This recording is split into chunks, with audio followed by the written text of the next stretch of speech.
এক রিক্সাওয়ালা সে গেছে কয় আমিও তো হুজুরের মুরিদ, ভাই আমি গরিব মানুষ, তোমরা ধনীরা সব হুজুরের নাও, আমার কুদুর কইয়া টইয়া নিয়ে দাও না, 500 টাকা জোগাড় করছি। 1000 টাকা দিয়ে হুজুরে নেওয়া বেজ্জতি না হুজুরা, এটা কেমনে কইতাম, কত হইলে আমি কই তো তাই গিয়া কানতে আছে, হুজুর আমি তো আপনার কাছে মুড়ি দিয়েছি, আমার তো বেশি টাকা নাই হাদিয়া দেওয়ার, অনেক কষ্ট করে 500 টাকা জমাইছি, আপনি হুজুর আমার ঘরে কিন্তু একটু যাইবেনি যাইবে। তো হুজুরের মায়া লাগছে, থাক খারাপ কি, একবারে গরম হত্যা তাহলে 500 টাকা খারাপ কি। তো উনি গেছে মুড়িদের ভাই দিয়া সেটা বইছে পরে। তো এই রিক্সাওয়ালার বউ, সংসার তো চলে না, গরিব মানুষ, অটু বাড়ি গেছে রিক্সা উঠে গাড়া হয়, হ্যার বউয়ে বুদ্ধি করিয়া কইছে যে আপনি কিছু কিছু টাকা দিয়ে মাঝে মাঝে সুতো আইনা দিয়ে আমি আবার জাল বানাইতে পারি। জাল জাল ছিলেন না, কয় জাল বানাইতে পারি। তা একটা জালে মনে করেন 1500 টাকা যদি খরচ হয়, তা আমি তো অবসর সময় বানাবো 2500 টাকা বেচতাম পারলে, প্রতিটা জালে যদি 1000 টাকা করে থাকে, বাচ্চা কাচ্চার হাফ প্যান্ট টাফ প্যান্ট কিনতে, এখানে কান্নাকাটি করে বিস্কুট কিছু ডজন টজন বেতন টতন দিতে সুবিধা হইব, এটা করলে কেমন হয়। তো রিক্সাওয়ালাকে ভালোই দেওয়া হয়, তোমার তো রান্নার ফলে কোনো কাম নাই, তো জাল বানাও, তো মাসে মাসে একটা করে জাল বানায়, 1000 টাকা করে লাভ হয়। হুজুরে যখন গেছে হেই করো গিয়া দেখে জাল বানাইতেছে, এরকম তীরের লগে লাগাইয়া তো জাল বানানো লাগে, উপরে তীরের সাথে ঝুলা রয়েছে জাল। হুজুরের জালটা দেখতে খুব পছন্দ হয়েছে। হুজুরে দোয়া টোয়া করে সেটা আওয়ানোর সময় জালের দিকে নজর পড়ছে। হুজুরে চুপ করে জালের দিকে থাকাইয়া কয় জালটা হুজুরের বাজ্যেই তো চায়।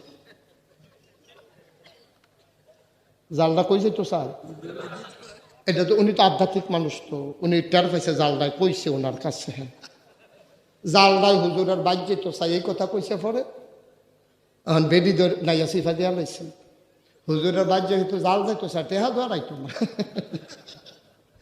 বেডি কয়ে না করছিলাম আনতো, আমরা কোনো আনন্দের দরকার নাই, যেদুর রহমত বরকত অহন যে জাল লইয়া টান দিছে অহন কিতা করো, জাল যে হুজুরের বাচ্চা তো চাই অহন কিতা করো। তো মুড়িদে তাড়াতাড়ি বাজাইরা বেগো বইরা জালটা দিয়া দিছে, এবারে জাল লইয়া 500 টাকাও হাদিয়া পাইছে, গরিবের ঘরের জালটা লইয়া এবার আস্তে করে বাজ্যে গেতেছে। ভাই সাহেব আপনি যখন বুঝছেন জালটা হুজুরের বাজ যাইতো চায়, তো আপনি একদূর বুঝতে পারলেন না হুজুরের টেহা এই গরিবের ঘরও যাইতো চায়, ঠিক কিনা কম। আপনার তো জিজ্ঞেস করা দরকার ছিল এই জালটা তোমরা কত করে বিক্রি করো, গরিব মানুষ বলে হুজুর 2500 বিক্রি করি। ঠিক আছে, আমার মেয়ে তোমার বৌদা আমার মেয়ে এত কষ্ট করে একটা জাল বানাইছে, নাও 3000 টাকা রাখো, জালটা আমার পছন্দ হয়েছে, জালটা আমারে দিয়া দাও, তোমরা বেচো 2500, আমি দিলাম 3000, এটাই হলো সম্পর্ক, ঠিক কিনা কম। কেডাই বুঝাইব কারে। আর আমরা এত দেহতা রইছি, আমরা এত বোকা হইছি, নিজের আম্মার কপালে জীবনে 2টা আঙ্গুর দিছেন না, নিজের আব্বার একটা আপেল দেন নাই, ফিরসা হুজুরের বাদ যাইতেছেন আপেল লইয়া আঙ্গুর লইয়া, এই আপনাদের কারণে একদল ভণ্ড প্রতারক আছে ফিরসা বইছে, ঠিক কিনা কম। একটু চিন্তা করা উচিত। ওনার হলো দিনের খাদেম। আমি বলি বাংলাদেশের মানুষ এখনো পীর মাশায়েখ আলেম ওলামারে কত মহব্বত করে, লাউয়ের বিচিটা লাগানোর সময় নিয়ত করে প্রথম লাউটা হুজুর, কত মহব্বত থাকলে এই চিন্তাটা করতে পারে। ছেলের বিদেশ পাঠানোর সময় নিয়ত করে প্রথম বেতনটা হুজুরের। বিদেশটা একটা কম্বল আনছে, এটা ইমাম সাহেবের লেগে মেহরাবের ভিতরে ফাটাই দিছে, দেয় আমার ফুতের লেগে হুজুরে দোয়া করবো, কম্বল গাও দিয়ে ঘুমাইব। কত মহব্বত মানুষের এখনো আলেম ওলামার প্রতি।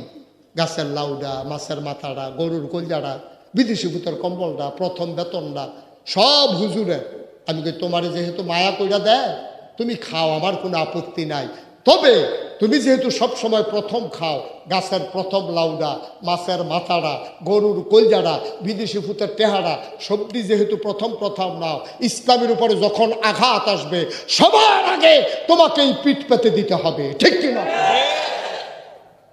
খাওয়ানোর সময় বইলাডা আর ফিটা ফিটে হয়ে গেলে হুজুরে মুড়িদ ফাড়া সবসেন কি আর আওয়াজ হ্যাঁ কি কারবার কি। তুমি খাইব প্রথম, ইসলামের উপরে আঘাত আসলে সবার আগে পিঠ পিতে দেবে তুমি প্রথম, ঠিক কিনা কও। তাইলে তুমি নবীর আদর্শ অনুসরণ করো।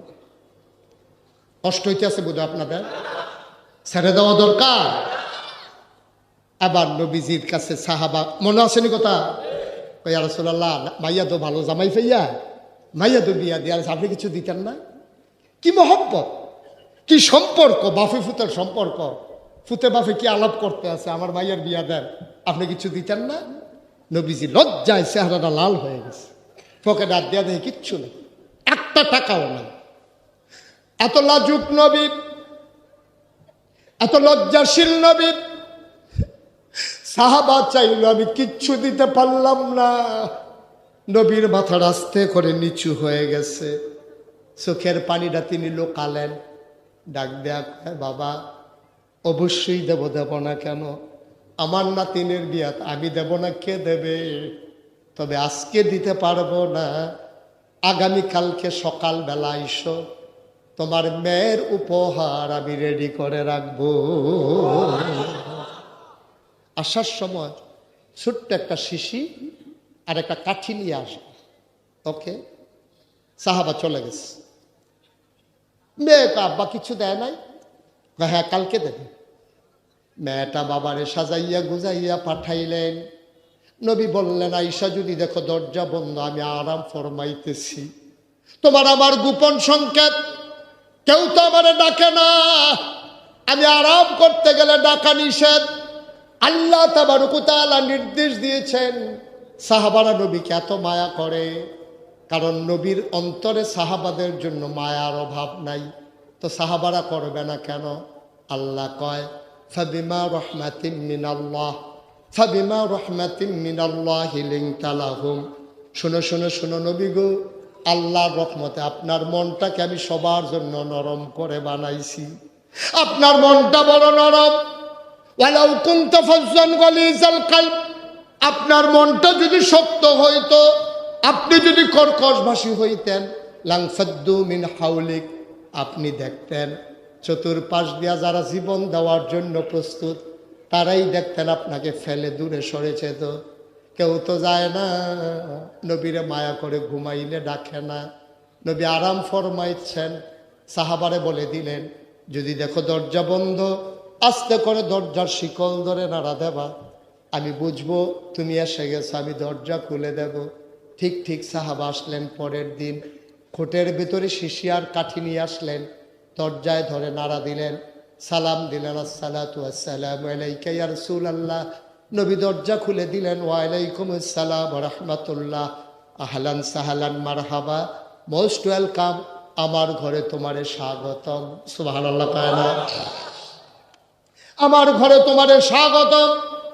সাহাবা ভিতরে ঢুকলেন, নবীজি বললেন, শিশি আনছো নাকি? কয় হ্যাঁ ইয়া রাসূলুল্লাহ, শিশি এনেছি। কয় একটু সামনে বসো, আমি হাদিয়া রেডি করতেছি। উনি পাঞ্জাবির হাতটা এমন করে উঠাইলেন কোনই পর্যন্ত, আবার এই হাত উঠালেন, খুব খেয়াল করেন, আবার দুই হাতের ভিতরে এমন করে শক্ত করে কচলাইতে শুরু করলেন। কচলাইতে কচলাইতে হাতটা লাল হয়ে গেল, পশমের গোড়ায় গোড়ায় ঘাম জমে গেল। নবী আবার হাতটা বাঁকা করলেন। নবী বললেন, শিশি কই? ইয়া রাসূলুল্লাহ, তো শিশি। আমার কনুর কাছে ধরো। আবার পশমের গোড়ায় গোড়ায় জমা ঘাম বিন্দু বিন্দু ফোঁটা হয়ে কনুর কাছ দিয়া যখন জমে জমে পড়তেছে,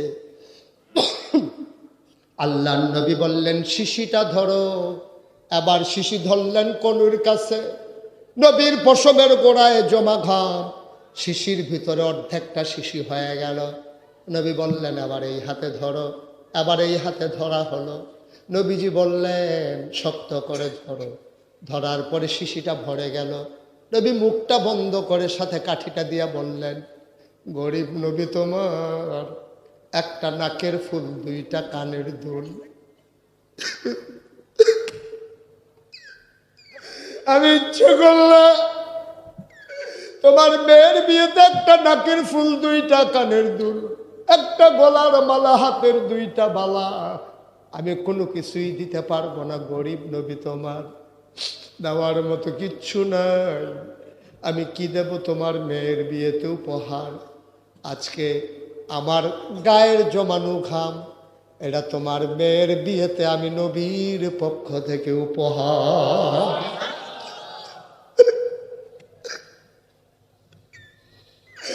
আবাউ করে কাঁদতে শুরু করলেন।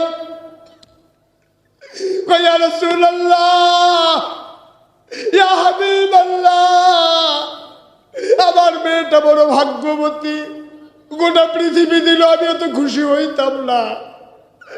আপনি নিজের হাতে এক শিশি ঘাম দিয়েছেন, পসিনা মুবারক, এইটাই আমার মেয়ের জন্য বিরাট দামি উপহার। যাও যাও যাও, আমার নাতিন রে বুঝাইয়া বইল, পারলাম না বেশি কিছু দিতে। সাহাবা দিলেন দৌড়। মেয়েটা বাড়ির আঙ্গিনায় দাঁড়িয়ে আছেন, নবী উপহার দেবে, আমার বাবা কখন নিয়ে আসবে।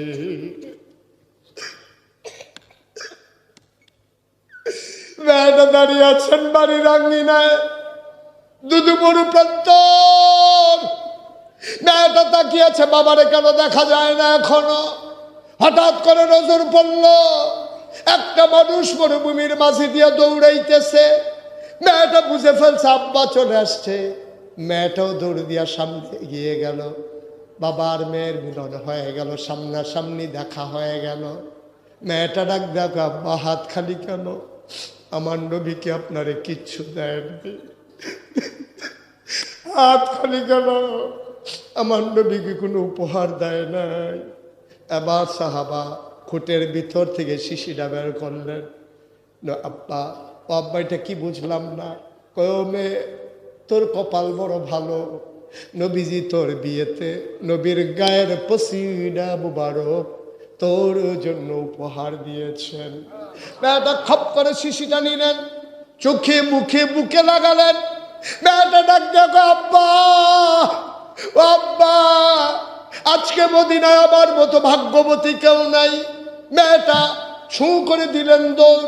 ঘরের ভিতরে গিয়া এক ফোঁটা পসিনা মুবারক হাতে নিয়ে দুই হাতে ঘষে ঘষে মুখে লাগায়, বুকে লাগায়, চোখে লাগায়, সারা অঙ্গ প্রত্যঙ্গে লাগায়। মুসলমান, এবার মেয়েটা আতরের শিশিটা কাপড় পেঁচাইয়া একেবারে লুকাইয়া গোপন জায়গায় রেখে দিলেন। যখন ঈদ আসত, যখন বিয়ে হতো, মেয়েটা আতরের শিশিটা বের করতেন, একটা ফোঁটা চোখের পানি হাতে নিয়ে লাগাইতেন। দামেশকি রহমাতুল্লাহ আলাই, ইবনে কাসির দামেশকি রহমাতুল্লাহ আলাই হাদিস নকল করেছেন। তিনি বলেন, মেয়েটা যখন একটা ফোঁটা আতর গায়ের ভিতরে মাখাতো, গোটা মদিনায় আতরের সুবাস ছড়িয়ে পড়ত। পুরাটা মদিনায় সুবাসটা, গন্ধটা চলে যেত। মদিনার সব মানুষ ছুটি ছুটি শুরু করত। এত দামি পারফিউম, এত দামি আতর কে ব্যবহার করে? গোটা মদিনায় গন্ধ সুবাস ছড়িয়ে গেছে। আওয়াজ, ওই গন্ধ শুকে শুকে মদিনার মানুষগুলো দৌড়াইতে থাকতো, গন্ধটা আসে কোত্থেকে? আস্তে আস্তে আইসা দেখতো ওই বাড়ির থেকে গন্ধটা আসে। সবাই বলা বলি করতো, মানুষটা তো গরিব, এত দামি আতর পাইল কই? ডাক দিত, ভাই একটু বাইরে আসেন। বাড়ির মালিক বাইরে আসার পরে সবাই কয়, ভাই আপনি এত দামি আতর পাইলেন কই? পুরা মদিনায় গন্ধ ছড়িয়ে পড়েছে। লোকটা কাঁদতো আর বলতো, ভাই এই গন্ধের মালিক আমি না, এই আতরের মালিক আমি না, এই আতরের মালিক আমার মেয়ে। আমার নবীজি আমার মেয়ের বিয়েতে তার গায়ের পসিনা মুবারক আমার মেয়েতে উপহার দিয়েছেন। সেই সুবাস চতুর্দিকে ছড়িয়ে পড়েছে। এবার সবাই মিলে এই গরিব মানুষটার বাড়ির নাম রেখে দিল সুগন্ধি বাড়ি। বাড়িটার নামই হয়ে গেল সুগন্ধি বাড়ি। সুবহানাল্লাহ বলবেন না? ৩৩ বছর মুশতাক ফয়েজি বাংলাদেশে মাহফিল করে। বাংলাদেশের আনাচে কানাচে, দেশের বাইরে ৩৩টা বছর মুশতাক ফয়েজি মাহফিল করি। মাহফিলে কদম দিলে মাহফিলটার ওজন বুঝি। আজকে তোমাদের মাহফিলে কদম দিয়া মন সাক্ষী দিয়েছে, আজকে লক্ষ্মীপুর মাদ্রাসার মাহফিল আমার আল্লাহ কবুল করে নিয়েছে। মন সাক্ষী দিয়েছে তোমাদের মাহফিল কবুল। এই কবুল হওয়া মাহফিলটাতে একটা লোক নড়ব না। কবুল হওয়া মাহফিলের দোয়া কবুল, ঠিক কিনা? আজকে এই কবুল হওয়া মাহফিলটাতে কেউ দোয়া না করে যাব না। ভাই আমি জানি না খারাপ বানাই, আমি জানি না কারাম্মা নাই, আমারও আব্বা নাই, আমার আব্বা নাই। আমার আব্বা যখন মানুষ, আমি মাহফিলে যাই, সবাই যখন কয় হুজুর আব্বা আম্মার জন্য দোয়া কইরেন, আমারও তো তখন বাবার কথা মনে পড়ে যায়। আমারও মনটায় কয় আমি যদি একবার আব্বা বলে ডাক দিতে পারতাম। আব্বা নাই, আব্বা বলে ডাক দিতে পারি না। যখন খুব সে বাবার কথা মনে পড়ে যায়, মাহফিল শেষ করে আমি যখন নাগাইশে যাই, পিন পতন নিস্তব্ধতা, কেউ জাগনা নাই। আমি আস্তে করে টর্চ লাইট হাতে নিয়ে এই নির্জন রাতে, অন্ধকার রাতে আমি আস্তে আস্তে বাবার কবরের মাথার কাছে গিয়া বসি। আমি আব্বার লগে কথা কই, আব্বা আব্বা আমারে চিনছেননি আব্বা, আমি আপনার মুশতাক ফয়েজি, 11 বছরের রেখে আপনি ইন্তেকাল করছিলেন। আপনার মুশতাক ফয়েজি এখন অনেক বড় হয়েছে আব্বা, দেশের মানুষ চিনে, বিদেশের মানুষ চিনে, সবাই দোয়া নেওয়ার জন্য আসে, সালাম দিয়া রাস্তার 2 পাশে দাঁড়াইয়া যায়। আব্বা ও আব্বা, আমার জানতে মন চায় আপনি কবরে কেমন আছেন আব্বা? আপনার বিছানা কি মাটির বিছানা রয়ে গেছে, নাকি আল্লাহ আপনার বিছানা জান্নাত বানিয়েছেন? আমি আব্বার লগে কানে কানে কথা কই, আব্বা কবরে আপনি কি খান, জান্নাতে খাবার আপনি পান নাকি? আমি আব্বার লগে কত কথা কই, আমার আব্বা আমার লগে একটা কথারও জবাব দেয় না।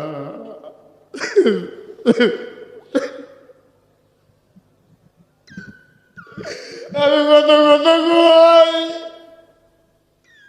আমার আব্বা একটা কথার জবাব দেয় না। আমি কাঁদতে কাঁদতে বিছানায় যাই, ওই রাতে আমি আর ঘুমাইতে পারি না। আমি ঘুমাইতে চাই, বারবার বাবার কথা বলে পড়ে। এমন আব্বা যারা কবরে শোয়াইছো, এমন আম্মা যারা কবরে শোয়াইছো, এই মাহফিলটার ভিতরে একটা লোক চাই, দয়া করে একটা লোক উঠবেন না, যাবেন না, আব্বা আম্মার জন্য দোয়া করব সবাই মিলে। ওই যে লোকটা উঠছেন, আপনি একটা সাদা কাগজে একটা লাইন লেখেন, আপনি যেমন আব্বা ফালাইয়া চলে যাইতেছেন, আপনি যেই দিন কবরে যাবেন, আপনার ছেলে দোয়া তো দূরের কথা মাহফিলের কাছেও আসবে না, ঠিক কিনা? আপনি যদি আপনার আব্বার জন্য দোয়া করতে না পারেন, আপনার জন্য আপনার ছেলে দোয়া করবে, এটা আশা করেন কেমনে? কেমনে আশা করেন আপনি? কোন আশায় উঠতে চান? এখনো তো বাবার রেখে যাওয়া জমিন চাষ করে খান, বাবার উঠানো ঘরের ভিতরে ঘুমান, বাড়িতে যে যাবেন বাবার উঠানো ঘরেই তো ঘুমাবেন। এই বাবার জন্য দোয়া করতে মন চায় না, মাহফিল থেকে উঠে যান। বড় কলিজার বিষয়, দুঃসাহসের বিষয়। আপনার বাবা আপনার কাছে অনেক, আমার বাবা আমার কাছে অনেক। আপনার বাবার জন্য আপনি দোয়া করবেন, আমার বাবার জন্য আমি দোয়া করব। কেমনে যান? কিয়ামতের ময়দানে যদি আপনার আব্বা আপনারে জিগায়, ও সন্তান আমার, নাগাইশের হুজুরে কইছিল আব্বার লাগে একটু দোয়া কইরা যাইও, তুই যে চইলা গেলি তোর মনে নাই? তোর ঈদের আগে তোরে আমি লুঙ্গি কিনা দিছি, টাকার অভাবে আমি লুঙ্গি কিনতে পারি নাই। আমি গরিব মানুষ ছিলাম, তুই নতুন মানুষ, ছোট্ট মানুষ, তোর ঈদের জন্য আমি তোর শার্ট কিনা দিছি, তোর মনে নাই? আমি চাঁদপুর বাজার থেকে 10 পয়সা দিয়ে একটা কাগজের টুপি কিনে দিছিলাম, তুই ভুলে গেছস। আজকে আমারে কবরে শোয়াইয়া তুই মাহফিল থেকে চলে যাস, আমার জন্য একটু দোয়া করতে মনে কয় না? এই জন্য তোরে আমি জন্ম দিছিলাম। তোমার মা যদি জিগায় পুত্রে 10 মাস 10 দিন তোরে পেটে ধরছিলাম, তোর মাথাটা ছিল উপরে, পা গুলা ছিল নিচে, তুই যখন দুনিয়াতে আসবি মাথাটা নিচে নামছে, পা গুলো উপরে উঠছে, পা গুলো উপরে যাওয়ার সময় তোর ছোট্ট 2টা পা দিয়া আবার কলিজার ভিতরে একটা লাথি মারছিলি। আমি লাথির আঘাতে চিৎকার করে বেহুশ হয়ে গেছিলাম। ভুলে গেছস মা, মা ভুলে গেছো। উঠে যেতে মন চায়, একটা লোক লাভ দেয়া দাঁড়াইবা। হুজুর দোয়া করে দেন, আব্বা যদি বেঁচে থাকতো, আম্মা যদি বেঁচে থাকতো, অপারেশনের দরকার লাগলে 5 লক্ষ টাকা খরচ করে অপারেশন করাইতাম। আব্বার জন্য নতুন পাঞ্জাবি লুঙ্গি কিনে দিতাম, আম্মার জন্য দামি কাপড় কিনে দিতাম। আব্বা নাই, আম্মা নাই। দোয়া করে দেন আব্বা আম্মার কবর যেন জান্নাতের টুকরা হয়ে যায়। এই আশায় ইয়াতিমখানা মাদ্রাসায় হুজুর আমি দিয়ে দেব 20,000 টাকা। একটা লোক লাভ দিয়া দাঁড়াবেন। হুজুর দোয়া করেন আব্বার নামে আম্মার নামে, আব্বা আম্মার কবর যেন জান্নাত হয়। ইয়াতিমখানা মাদ্রাসায় এতিম বাচ্চাদের উসিলায় আমার আব্বা আম্মার কবর যেন জান্নাত হয়। হুজুর আমি দিয়ে দেব 20,000 টাকা। নাই, এই প্যান্ডেলটার ভিতরে 20,000 টাকা দেওয়ার মতো একটা লোক নাই? এই যে ভাই, এতবার বলার পরে আপনি উঠতে পারলেন? আপনি কি কোনো মায়ের পেট থেকে আসেন নাই?